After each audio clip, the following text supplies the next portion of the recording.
Ora, viva, sejam todos muito bem-vindos ao Planeta Mulher, porque hoje é sábado, são 10 horas e 22 minutos e o tempo colabora. Hoje o dia está maravilhoso, um sol. Será que o verão, a primavera pelo menos está a chegar aí pra gente? É o que todos nós esperamos. Dias claros, bonitos, cheios de alegria e também cheios de certezas, ou melhor, com pouco medo, porque nós andamos com muito medo nesse período que anda a viver o nosso planeta. Para você que está aí conosco, sejam todos muito bem-vindos. E você já sabe, todo sábado estamos juntos. Eu sou a Claudine Lourenço e nós estamos aqui sempre com assuntos muito polêmicos e muito verdadeiros, mas sempre voltados para os assuntos das mulheres e também homens dos Açores. Até porque hoje eu tenho não só uma mulher entrevistada, eu também tenho um homem aqui que vai também falar sobre assuntos transversais a toda a gente, a todos nós seres humanos. Agora a pergunta que eu começo o Planeta Mulher nessa hora de 10 horas e 23 minutos. Você tem medo da morte? Você tem medo de não estar mais aqui? E se tem, que medo é esse? E por que esse medo está sempre te perseguir? Se você respondeu essas perguntas e disse pelo menos uma delas que sim, desculpa, você não pode sair daqui do Planeta Mulher, você tem que ficar aqui até o final, porque eu tenho comigo a doutora Filipa Miranda. Ela é psicóloga e é uma pessoa que é especializada a falar também sobre essa questão que assusta tanta gente. Particularmente não me assusta. Comece a repensar agora sobre o que é a morte. Mas atenção, nessa manhã nós não vamos falar só sobre isso. Vamos falar também sobre um outro assunto que transforma o nosso planeta em muitos momentos e que transforma para pior. Nós vamos falar hoje aqui também sobre um tema que é muito chato, mas que deve estar sempre em cima da mesa. Deve ser sempre uma discussão para trazer para a família, para os amigos. É a intolerância religiosa. Eu tenho comigo aqui Pedro Silva. Sejam bem-vindos aos dois aqui no Planeta Mulher, tudo bem? Tudo bom, obrigado, Claudine. Olá, Claudine, muito obrigada pelo convite. O Pedro Silva, ele é presidente da Associação Cultural Espírita da Ilha Terceira. E a doutora Filipa Miranda, eu já apresentei, ela é uma psicóloga. Os dois vão falar sobre esses dois assuntos tão polêmicos. Vocês estão prontos para isso? Eu tô pronto, vamos a isso. Nasci pronta. Eu ia falar mesmo vamos isso. embora. Quando eu pergunto pra Filipa, você tá pronta? Ela fala, eu já nasci pronta. Mas esse assunto, Filipa, é um assunto que assusta bastante. Sim, é um assunto que assusta bastante porque nós estamos aqui a tocar em dois pontos muito importantes. O primeiro, estamos aqui a tocar no nosso próprio confronto com a morte, ou seja, nós estamos aqui a querer tentar perceber como é que nós, seres humanos, vamos encarar este nosso período, não o do outro, não é o luto pelo outro, é o nosso período de morte. E o outro ponto que é o desconhecido. Pois é. E isso é aquilo que o ser humano tem medo, que é o desconhecido. Nós não sabemos o que é que nos espera. Pois é, tem aquela coisa na internet que fala, ninguém nunca voltou de lá para contar. Mas o Pedro não acredita muito nisso. Nem de perto, nem de longe. Claro que já voltaram. Há milhares de anos que isso dá esta comunicação entre os dois lados. Há muito tempo. E nós chegamos, é interessante, estes dois, eu e aqui a doutora psicóloga, é muito interessante estarmos aqui um representante, salvo seja, da espiritualidade e o representante da ciência, neste caso a ciência psicológica. Nós começamos a ver, se este recuar um pouco atrás, 1789, quando se deu pelos ideais iluministas a Revolução Francesa.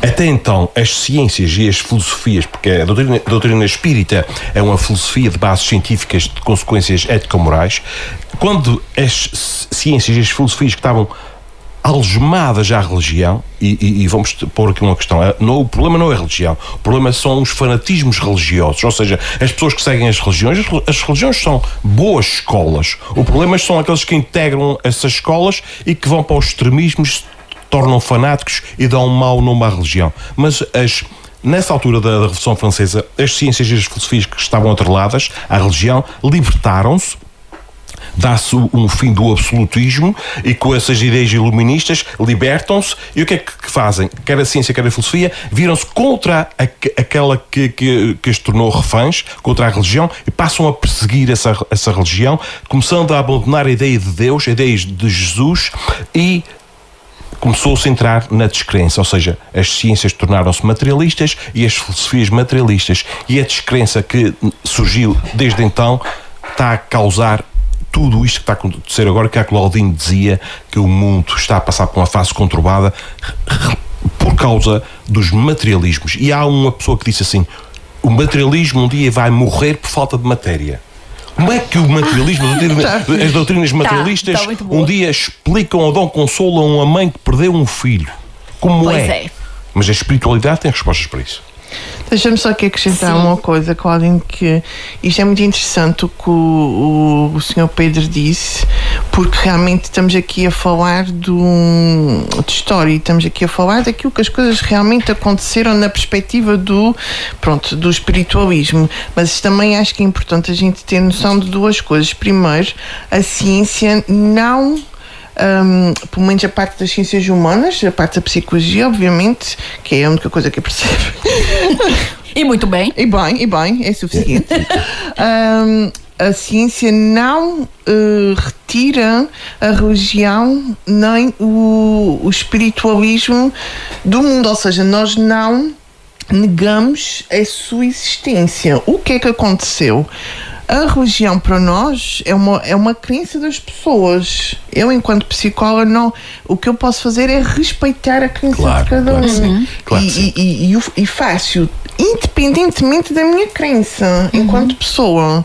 E tanto é que na tese de mestrado que eu fiz, uma coisa que eu podia muito bem ter ignorado, porque eu fiz uma comparação entre jovens adultos e adultos, como é que eles reagiam à morte.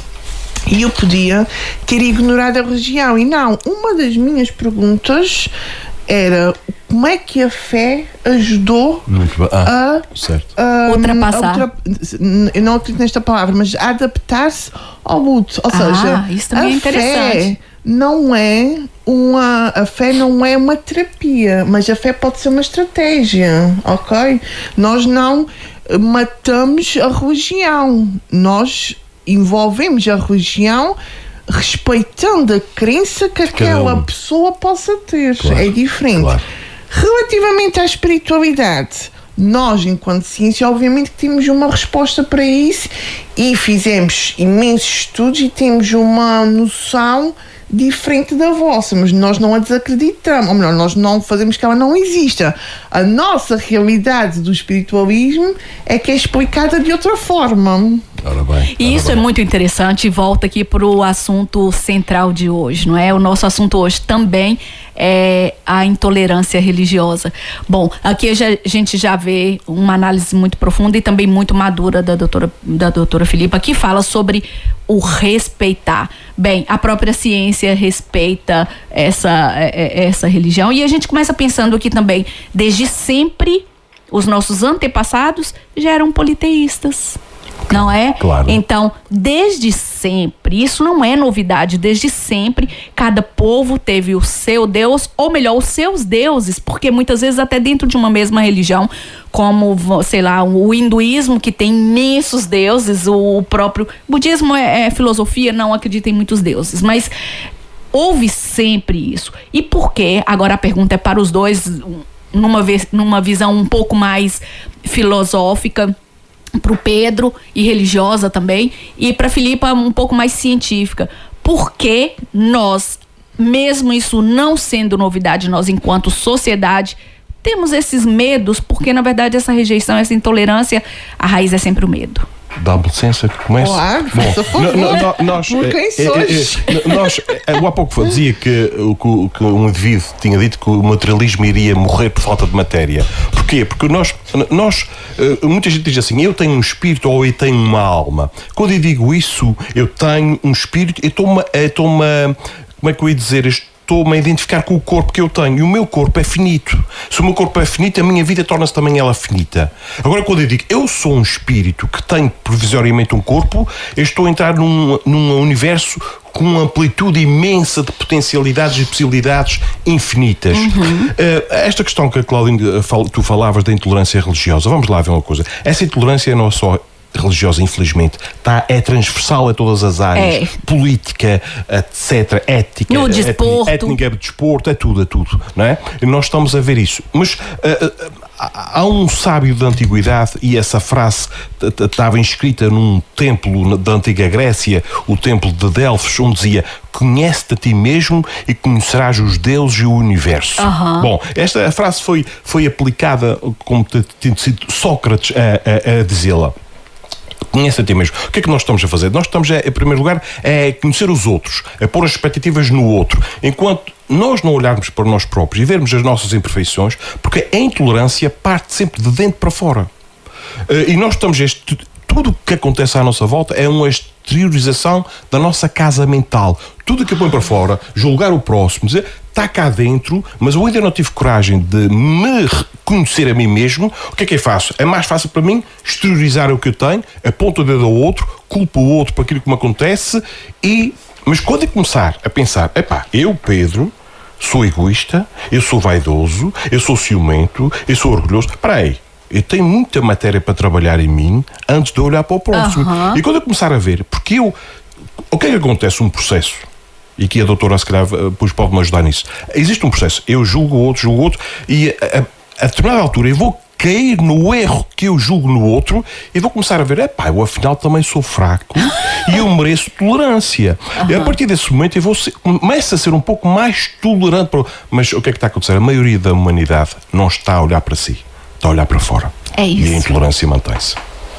Eu vi um estudo muito interessante, uma palestra muito interessante da professora Lucilena Galvão, que é uma filósofa muito conhecida, e ela fala que nós todos, que precisamente o que o Pedro falou, as mudanças, elas nunca vêm de fora para dentro, tem que ser sempre de dentro para fora.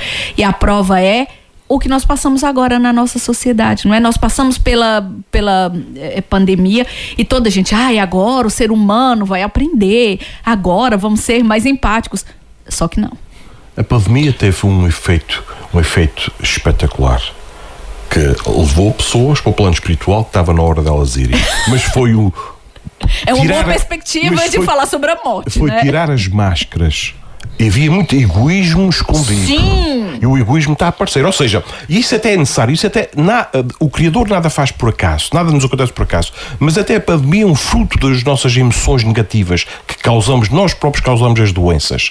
Foi o desmascarar. Agora, os sintomas estão aí à vista para nós podermos trabalhar esses sintomas. É isso. É outra fase que se aproxima. É isso aí. E é uma luta muito, muito individual, né? Muito solitária. Muito. Filipa, voltando à pergunta, porque nós já divagamos tanto aqui que a gente não... A pergunta é precisamente essa. Por que ainda existe... Olha, é a pergunta de $1 milhão. Por que ainda existe a intolerância religiosa? Isso tem muito a ver também aqui com as crenças de cada um. A gente tem que olhar aqui para uma perspectiva quase que geracional. Nós somos aquilo que nós modelamos das nossas famílias. Se nós somos ou fomos criados numa determinada religião, digamos assim, seja ela qual for, não importa, nós temos uma maior propensão em continuar com esta religião. A não ser que aconteça, e muitas vezes isto é isso o motivo, algo na nossa vida que muita gente caracteriza como um trauma, que faça com que a gente deixe de acreditar. Por exemplo, a morte de um ente querido, a perda por morte de um ente querido, é, sem dúvida, uma das formas das pessoas deixarem de acreditar nas suas crenças religiosas, espirituais, aquilo que lhe queiram chamar. Mas sabe qual a dúvida que eu tenho? E eu acho que é algo que a gente precisamos todos refletir, por que eu acredito sempre que o meu é melhor do que o outro?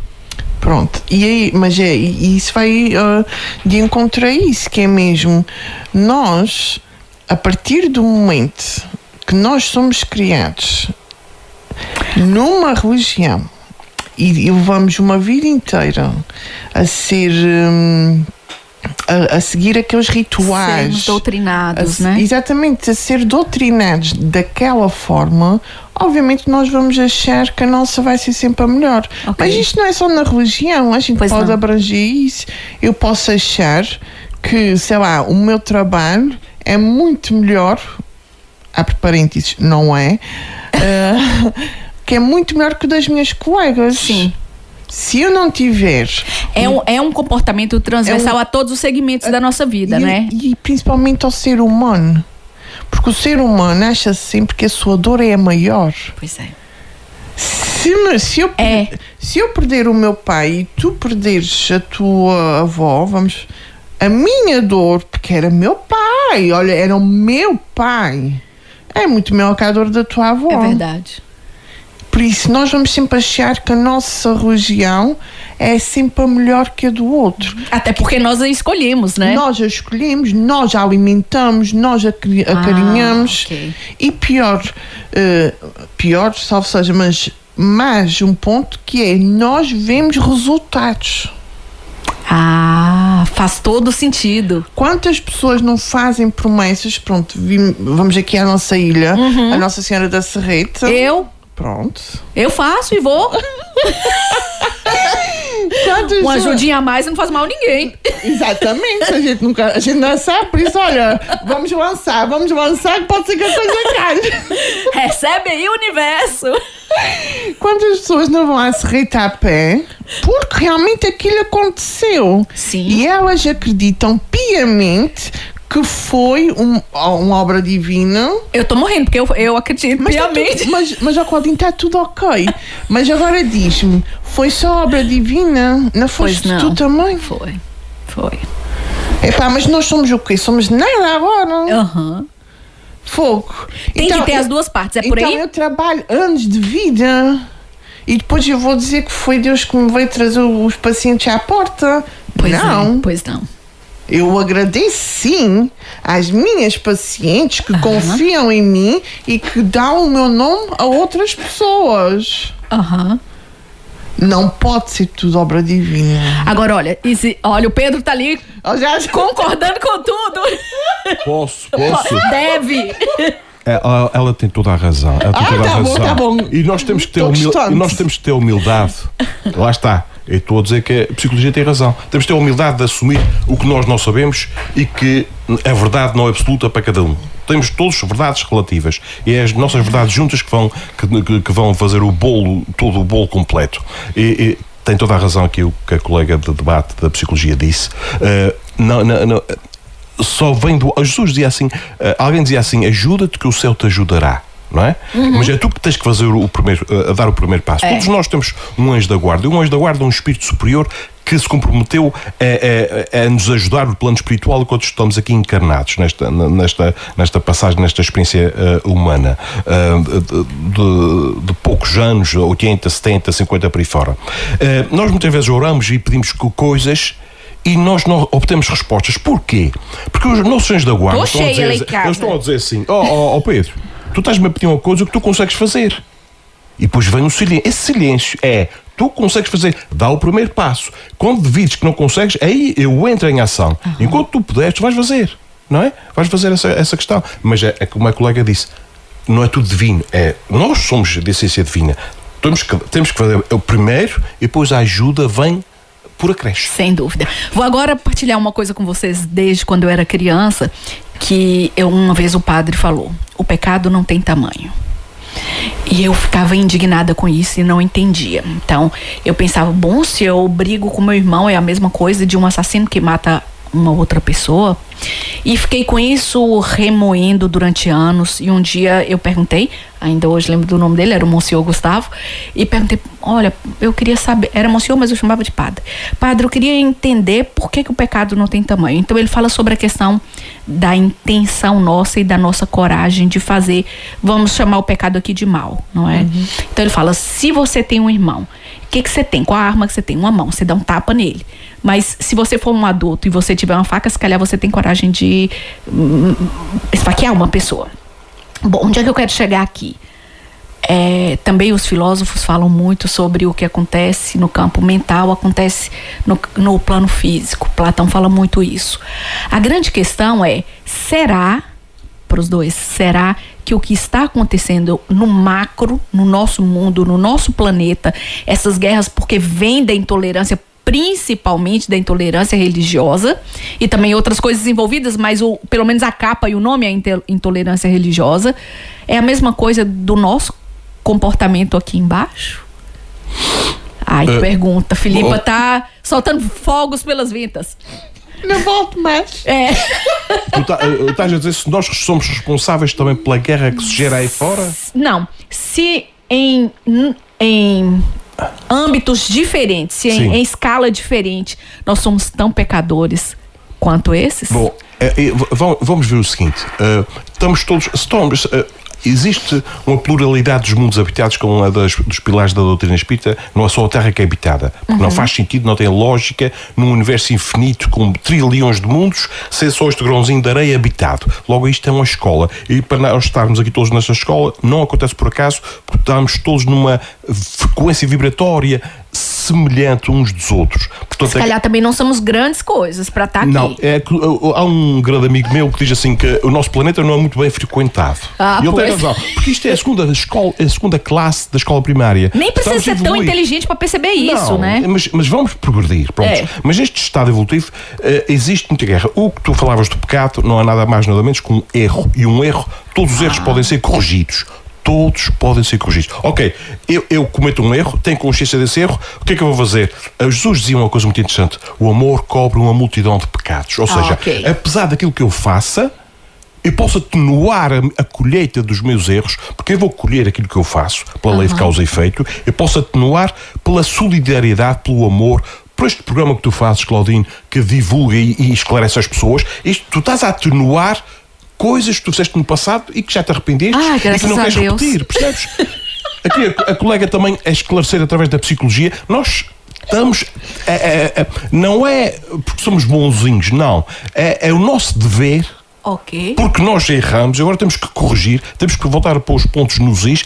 E logo, em termos de categoria de pecadores, sendo maiores ou menores, existem as guerras lá no lado da Rússia, Ucrânia, Gaza, Israel, Venezuela, etc., na África profunda, com os genocídios. Nós aqui, pensando que somos bonzinhos, nós sempre que vemos televisão, nós sempre que estamos ligados às guerras, nós sempre que julgamos, estamos a emanar sentimentos, emoções negativas que estão a contribuir para o potenciar da guerra. Logo, apesar de estarmos longe fisicamente, somos coniventes com a guerra se nos mantivermos sintonizados com a guerra. Ou seja, temos que fazer o contrário, o oposto.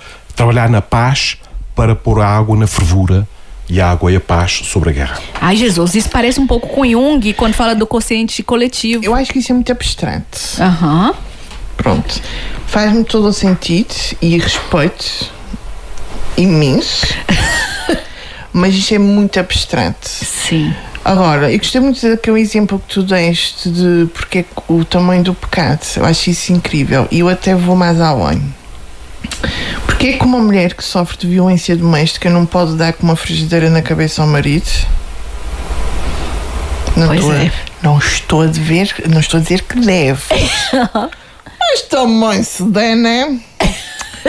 Porque é que uma mulher não pode... E porque vai para a prisão, porque ela vai que cometeu o crime. Sim. Mas alguém pode dar um tiro numa pessoa. Estás a perceber? Ou seja, existe sempre aquela parte da defesa. Sim.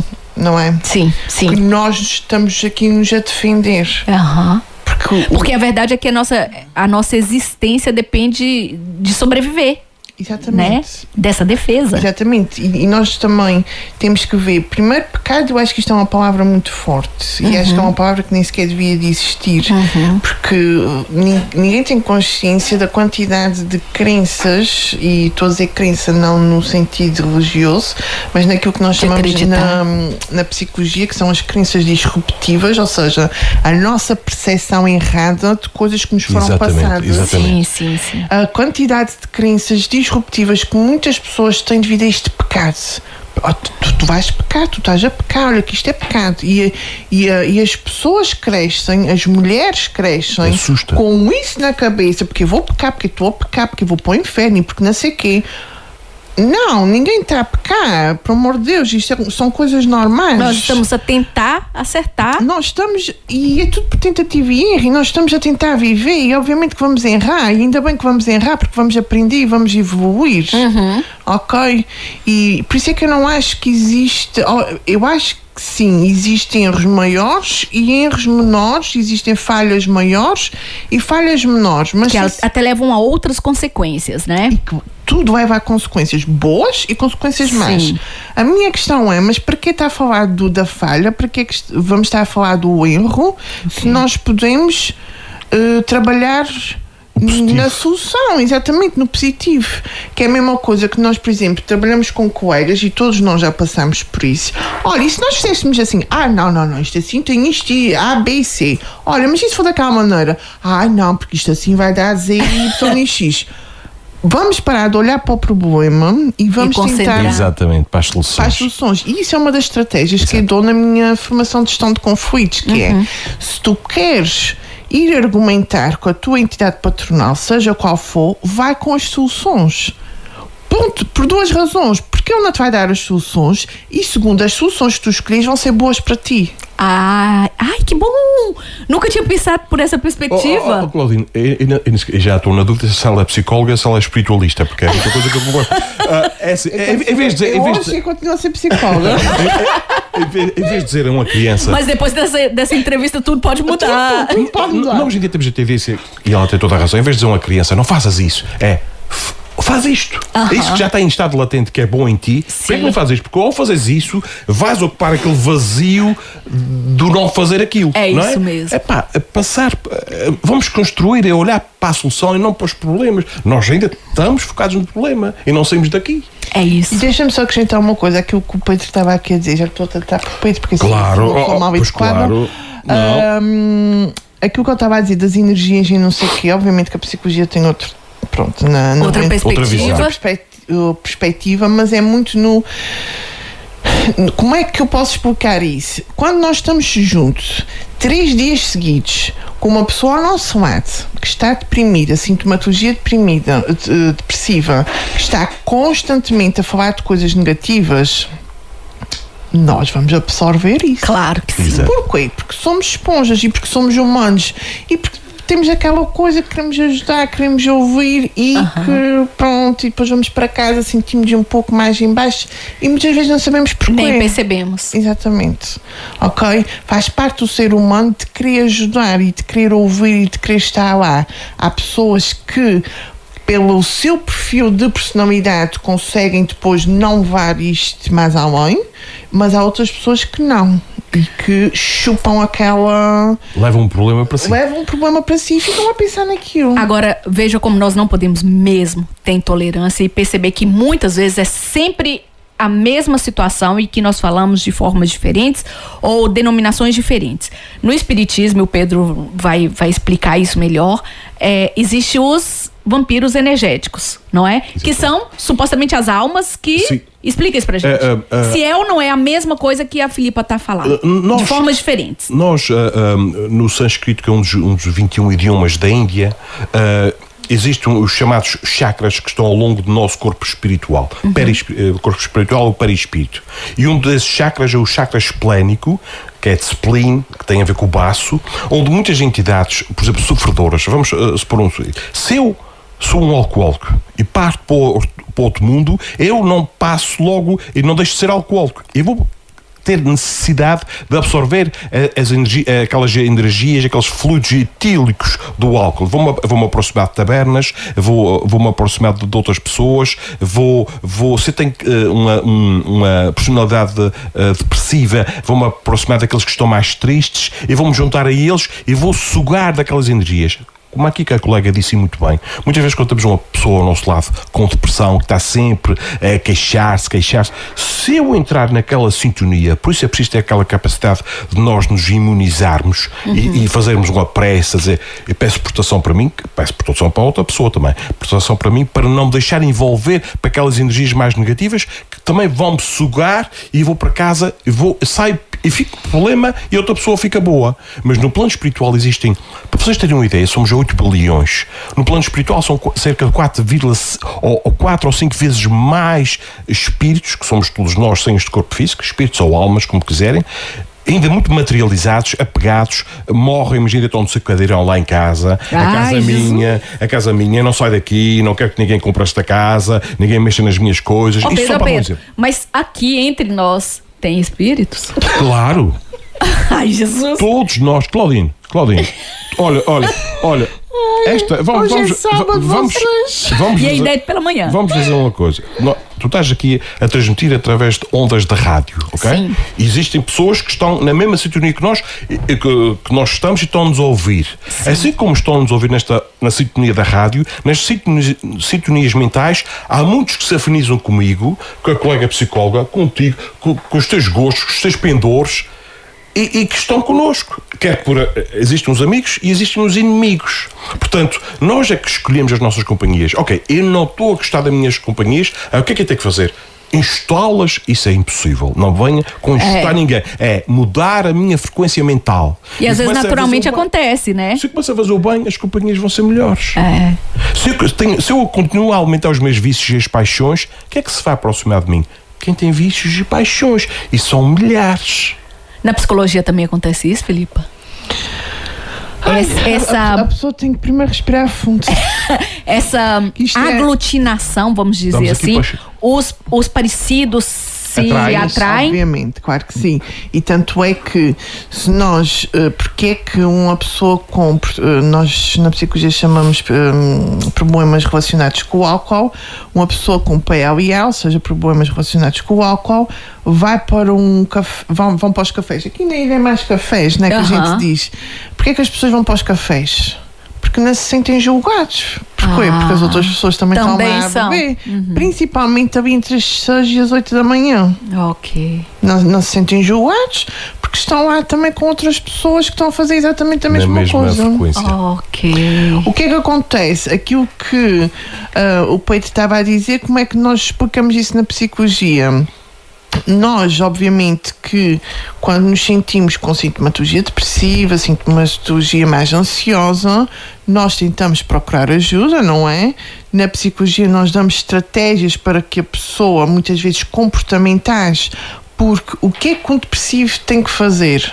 Exatamente o contrário daquilo que ele quer. Ou seja, se ele quer estar na cama, tem que sair da cama. Se ele quer dormir 12 horas por dia, que não é bom, pronto, para um depressivo, tem que dormir pelo menos, dormir 8. Ou seja, nós tentamos com estratégias comportamentais e a tal reestruturação cognitiva que estávamos a falar, que é aqui tentar alterar os pensamentos negativos para positivos e assim também elevar o nosso desenvolvimento pessoal e o nosso desenvolvimento emocional e tentar com que a gente fique melhor. É tão interessante ver várias perspectivas da mesma situação, não é? E o Pedro falou ali e falou muito bem, porque também tá faltando só 4 minutos para as 11 e o Pedro já anda a fazer sinal que precisa embora ter com a sua esposa. Já está a pressionar. Já está a fazer uma pressãozinha aqui no Planeta Mulher, mas a gente agradece muito a sua participação, Pedro. Muito obrigado. Muito obrigada por estar aqui conosco. Cada dia mais eu vejo que o caminho é esse. Não acreditarmos absolutamente nas nossas verdades. Perceber que as nossas verdades, elas podem até ser muito importantes pra gente, mas elas são um nada para outras pessoas.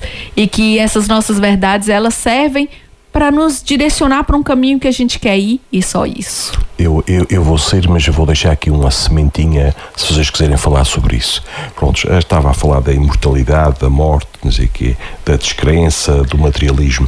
Para aqueles que têm depressão e têm ideias suicidas, só aqui um aviso à navegação: o suicídio não resolve coisíssima nenhuma. Peçam ajuda, porque a vida continua do lado de lá e para quem faz de Deus e escolhe o seu momento, porque ninguém se quer matar. Todo aquele que se mata quer apenas parar lidar com a dor que tem, que é horrível, que é demasiada, mas a vida continua no lado de lá. Peçam ajuda, não façam, não vivam a dor sozinhos. E agora deixo aqui esta bomba, entre aspas, aqui à psicóloga, enquanto eu saio daqui do estudo. Claudine, foi um prazer para vocês as duas, um excelente programa e até à próxima. Obrigada, Pedro, foi fantástico, adorei. Pedro, muito obrigada. A vida, eu acredito mesmo nisso, que a vida começa a ficar cada vez melhor a partir do momento que a gente tem capacidade de enxergar o lado do outro, repensar sobre isso e muitas vezes nem sequer acreditar, mas está tudo bem, como diz ali a Filipa. Parabéns para o Planeta Mulher. Até o próximo Planeta Mulher, Pedro, muito obrigada. O Pedro já foi encontrar com a sua Sandra, mas nós continuamos aqui porque a Filipa ainda tem muito a partilhar conosco. Nós também não estamos sozinhas. Segundo o Pedro, nós temos outros espíritos aqui. Isso também é verdade. Está tudo ok. A gente sozinhas não fica, querida.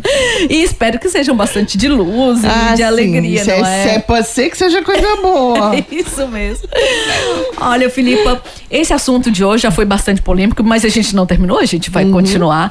Hoje nós falamos sobre espiritualidade, mas o nosso foco principal com a doutora Filipa é precisamente sobre a morte. Sobre o quanto nós temos medo da morte, e a doutora Filipa já falou aqui, nós temos medo não exatamente da morte, mas sim do desconhecido, aí sim da nossa capacidade de perceber que somos finitos. Exatamente. Não é, Filipa? Mas agora é que nós vamos para um lado mais difícil, vamos dizer assim, da situação. Como nós lidamos com essa questão da morte? Existe um prazo médio de sair daquele sofrimento, pelo menos o sofrimento mais intenso, vamos dizer assim? Estás a falar aqui quando nós estamos em luto. Quando nós perdemos. Em luto por outra pessoa. Pronto, é assim. Não existe tempo, mas na bibliografia, e obviamente que os autores dizem que o luto leva mais ou menos entre 1 a 2 anos. Mas atenção, isto é um luto linear. Sim. Imagina que entretanto morre outra pessoa. Ok. Ou imagina que entretanto a pessoa divorcia-se.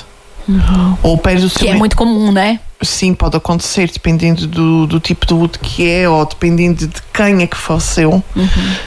Imagina que a pessoa fica desempregada. Imagina que a pessoa vê-se num país com guerra. Obviamente que este luto já não vai ser de 1 ano. Certo. Ou se calhar até já nem vai ser de 2. Vai ser muito maior. Eu ouço muito, Filipa, muito, pessoas falando: a minha vida acabou depois que eu perdi, por exemplo, o meu filho. O que dizer para uma pessoa como essa? Primeiro que tudo, a gente tem que ter aqui noção de uma coisa. Eu defendo que nós não devemos comparar perdas, porque todas as perdas são importantes e todas as perdas são sentidas. No entanto, e é por isso que a lei também mudou, e que agora os pais que perdem um filho têm mais tempo para ficar em casa, que apesar de ser um tempo mínimo, que não serve para nada, mas sim tem mais tempo para ficar em casa. Por acaso é quanto tempo? Não sei. Acho que passou agora para 20 dias, acho eu. Acho eu. É realmente muito pouco, né? Antes eram 5 e agora aumentou. Mas mesmo assim é nada. Eu continuo a achar, e pela minha experiência, e mais uma vez eu repito, eu não estou a dizer que as outras dores não são importantes, porque elas são importantes, são válidas e todas elas são significativas, mas não podemos comparar uma perda a uma perda de um filho. É sempre mais complicada, né? Não é por ser mais complicada, é porque a pessoa perdeu uma parte de si. Pois é. A pessoa sobretudo perdeu, a mulher. Exatamente. Eu nem gosto de fazer essas distinções. Não, porque existe... A mulher é que deu à luz, tudo bem, mas o pai também está lá. É verdade. Não é? E se for um pai presente, o pai esteve lá, o pai ajudou, o pai também deu biberal, o pai também mudou a fralda, o pai também deu banho, o pai também fez isso, o pai também ajudou na escola. Sem contar que biologicamente 50% é dele. Exatamente, que é uma coisa que se esquece muito. 50% foi o pai que fez. Mas está tudo ok. Mas perder um filho é perder uma parte. E da minha experiência, enquanto pessoa que recebe casos de luto, todos os pais que vieram até comigo para ter, a terapia do luto, no fundo, não têm o luto 100% resolvido. Mesmo passado muitos anos. Sim, 4, 5 anos. Não tem. Enquanto que outras pessoas que perderam outras pessoas significativas, atenção, super válido, já vão conseguindo fazer um luto de uma forma saudável, com muitos acontecimentos na sua vida, mas que a gente também os trabalha. Mas perder um filho é uma carga tão intensa que da minha experiência, pelo menos, eu sinto que o luto não está ali a 100%. E se calhar até não é para estar a 100%. Se calhar nem é para estar. Se calhar não é para estar. E é estranho porque esse é o inverso do natural, né? É antinatural o filho morrer antes dos pais. Agora, e na sua experiência, quando se perde um pai ou uma mãe? Isso é os outros lutos que também são muito complicados. Quando se perde e tem vários casos desses adultos, não é? Que perderam pais e que também que é engraçado. Pais que perderam filhos perderam um bocado de si. Filhos que perderam pai perderam o seu pilar. Existe uma diferença. Percebes? E eu ainda esta semana tive um paciente que me disse uma coisa interessantíssima que eu senti na altura, quando eu perdi o meu... E sinto ainda hoje, sinto, passado 15 anos, eu sinto exatamente aquilo que ele disse, que foi, se a minha mãe estivesse aqui, ela já tinha resolvido isso. Aquela falta da pessoa que nos ajuda a resolver as coisas, porque nós sentimos sozinhos. Nós sentimos que a pessoa que nos ajudava e que resolvia desapareceu e que agora fomos deixados ao mundo. Engraçado porque a criança até 4 anos, corrija-me se eu estiver errada, acho que até 7, 6 anos, ela sente ainda que a mãe faz parte dela, né? Sim, existe ali uma fase em que a criança, tem... uma percepção de que ela ainda faz parte do corpo da mãe, não é assim? Mais ou menos isso? Sim, mas depois também entra na fase do egocentrismo, que é a sua procura ali a partir dos 8, mais ou menos, que é ali quando ela começa também a criar o seu espaço, as suas coisas, e a partir daí, mas a percepção do luto nas crianças é completamente diferente. Pois era aí que eu ia chegar. Imagina uma criança que ainda está nessa fase em que sente que a mãe é uma parte dela e ela perde essa mãe. Primeiro a criança... Mãe ou pai, né? A criança, ali mais ou menos até aos 2 anos, o luto para a criança é muito simbólico. Por quê? Porque ela vê os desenhos animados. E nos desenhos animados toda a gente regressa. E depois temos uma coisa que é o objeto de permanência. Que é aquela experiência que se faz. Nós temos o peluche da criança. Se nós colocarmos um pano por cima do peluche, desapareceu. Já desapareceu. Sim. Se nós retirarmos, voltou a aparecer. Ou seja, aquilo ainda é muito simbólico para a criança. A partir dos 3 anos já existe uma procura. A criança ainda não percebe bem, continua a ser também muito de brincadeira. Sim. Mas já sente que alguma coisa não está... Falta ali qualquer coisa. Exatamente. É nessas idades que depois os pais cometem aqueles erros, que é,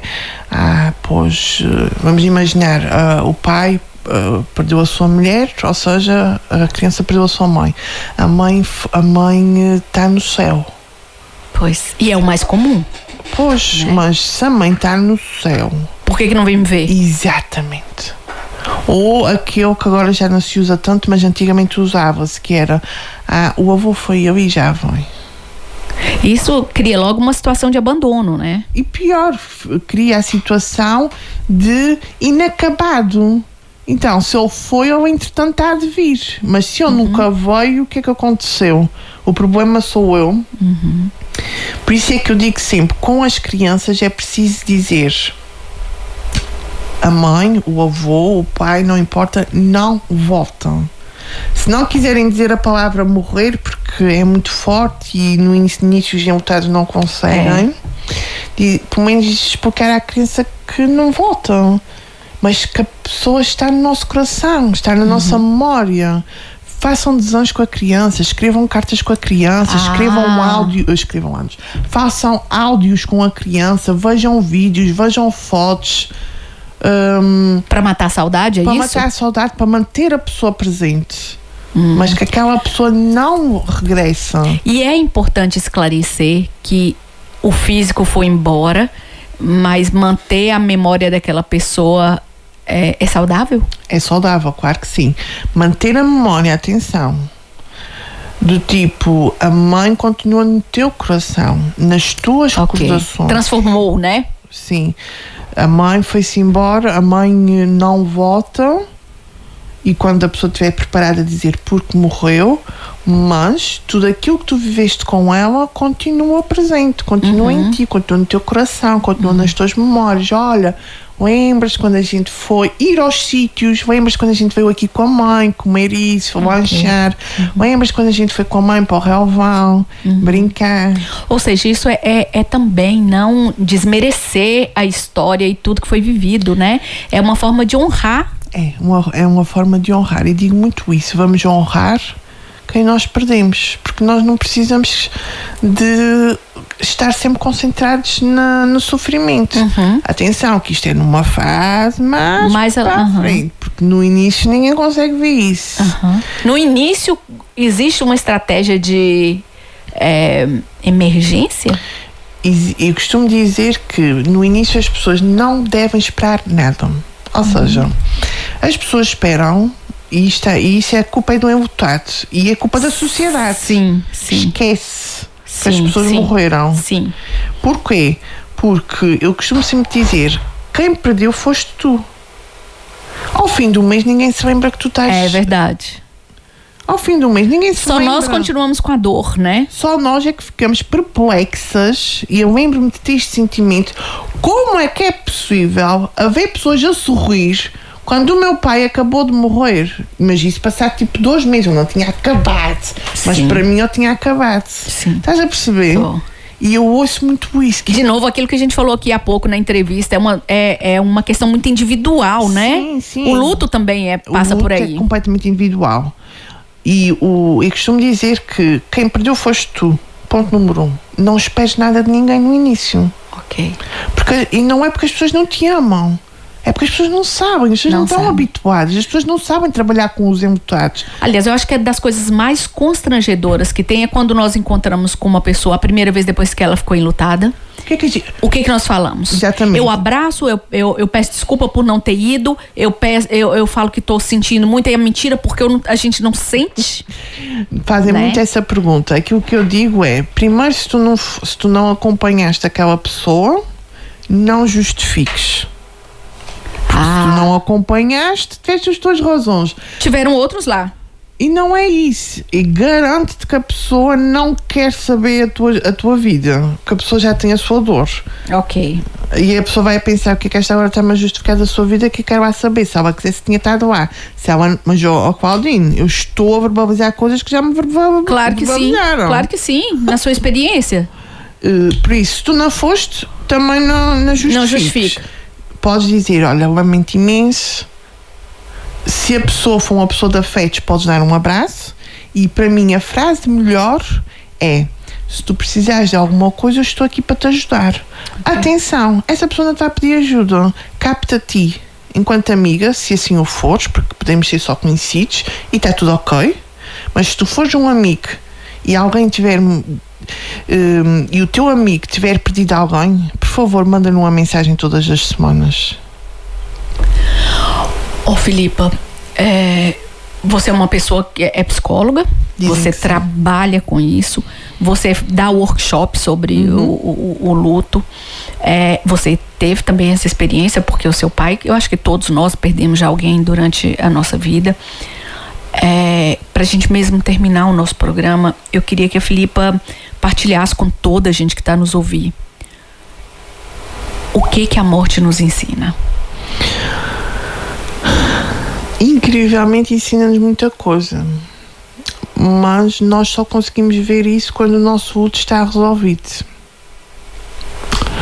Porque da minha experiência, durante pelo menos o primeiro ano, todos os enlutados acham que aquela perda foi completamente injusta. E até foi, Claudine. Todas as perdas. Até né? Quem somos nós para dizer que não é? Sim.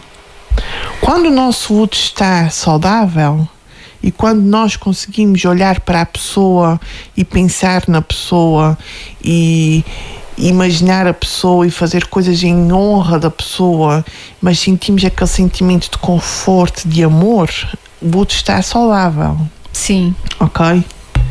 E aí, se calhar, nós conseguimos aprender que nós crescemos, se nós perdermos um pai ou uma mãe, nós começamos a ter uma resolução de problemas completamente diferente.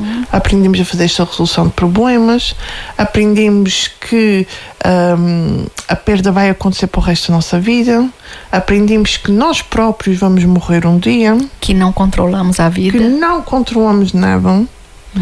Aprendemos muitas vezes também uma coisa que é o sentimento de culpa, que isto é muito importante ser trabalhado, que é ninguém tem a culpa e que todos nós fizemos o nosso máximo, porque ninguém quer deixar a pessoa se ir embora.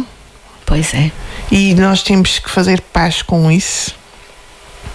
E principalmente aprendemos que quanto mais amarmos uma pessoa, mais dor nós vamos sentir quando nós a perdermos. Ai, Jesus. Porque a dor de um luto é diretamente proporcional ao amor que tu tens. Com essa frase eu termino hoje o Planeta Mulher, agradecendo muito a doutora Filipa por estar aqui conosco, por uma partilha tão importante, tão profunda sobre esse assunto que é transversal a todos nós, que é a morte. Doutora Filipa, muito obrigada. Eu é que agradeço, é sempre um prazer, Claudine. Portas e microfones sempre abertos para a doutora Filipa. E você já sabe, você que está nos ouvindo, se quiser, mande um recadinho pra gente, deixe sugestões sobre temas que a gente vai estar sempre aqui para você. São 11h14 e nós já vamos embora, porque ficamos aqui durante toda a semana trabalhando para trazer mais sobre os Açores e assuntos que vocês pedem pra gente. Hoje o que eu aprendi nesse programa é que a morte ensina também a viver. Portanto, vivam, enquanto estiverem vivos, façam o melhor para vocês, respeitem uns aos outros e ao planeta. Um grande beijinho e até a semana que vem.